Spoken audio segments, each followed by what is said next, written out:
ciudadanos que estén informados, que estén articulados a las nuevas tecnologías, pero al mismo tiempo mantengan su identidad, su cultura y su ciudadanía, son aquellos que serán más capaces de crear, producir conocimiento, información y, en último término, valor en una economía que es de la información y el conocimiento. Bueno, yo la verdad discutiría el concepto de sociedad virtual, sociedad real. Creo que la virtualidad en la que vivimos es una de las dimensiones fundamentales de nuestra realidad. O sea, vivimos con Internet. No vivimos en Internet o para Internet, pero con Internet.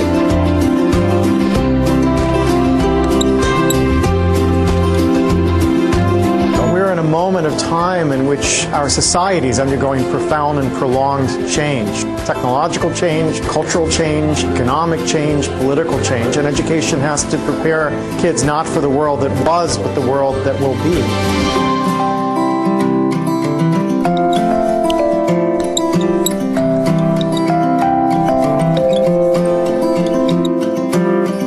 And human resources are like natural resources. They're often buried deep. You have to go looking for them. They're not just lying around on the surface. You have to create the circumstances where they show themselves. And you might imagine education will be the way that happens, but too often it's not. Every education system in the world is being reformed at the moment, and it's not enough. What we need, and the word's been used many times during the course of the past few days, is not evolution, but a revolution in education. This has to be transformed into something else. And the reason so many people are opting out of education is because it doesn't feed their spirit. It doesn't feed their energy or their passion. So I think we have to change metaphors. We have to go from what is essentially an industrial model of education, a manufacturing model, which is based on linearity and conformity and batching people. We have to move to a model that is based more on principles of agriculture. We have to recognize that human flourishing is not a mechanical process, it's an organic process. And you cannot predict the outcome of human development. All you can do is, like a farmer, is create the conditions under which they will begin to flourish. So when we look at reforming education and transforming it, it isn't like cloning a system. Now, in this room there are people who represent extraordinary resources in business, in multimedia, in the internet. These technologies, combined with extraordinary talents of teachers, provide an opportunity to revolutionize education. One of the important aspects of the learning process that students need to learn is that it's social, it's connected, it's networked. It doesn't send the right message to students if we say, learn in social, connected ways, but I'll teach you in one way. So the importance of teaching together is that it gives students a multidimensional experience of knowledge. It teaches students the importance of being connected and collaborating with others in activities that we're involved in. What's different today, I think, is that the knowledge pieces are fragmenting more rapidly, and there's more fragments than there used to be.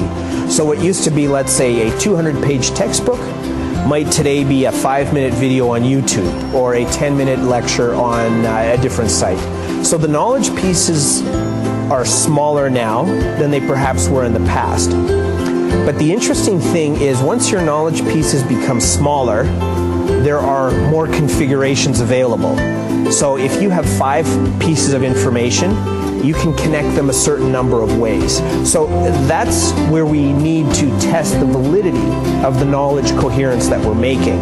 But all of these, again, are part of this process of being network and connected, and we form new ideas, and we challenge those ideas through those networks. In a classroom, you can have students start playing with video recordings and remixing videos, and you can teach them how to begin to learn or function in a social network that maybe includes students from other cities.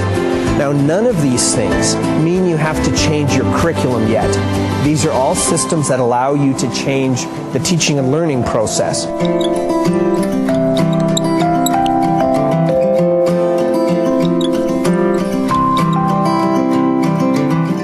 Creo que ahí la cuestión a pensar y conversar es cómo la escuela fortalece otras políticas de conocimiento, cómo ayuda a que se hagan otras cosas que las que los chicos ya hacen, Los chicos usan mucho las netbooks para entretenerse, para comunicarse, navegar con las cosas que les interesan, y eso está muy bien. Me parece que la escuela tiene que ayudar a ampliar sus horizontes con otras búsquedas, entendiendo mejor qué es lo que hay atrás de los buscadores, por ejemplo, qué otro tipo de producciones se pueden hacer.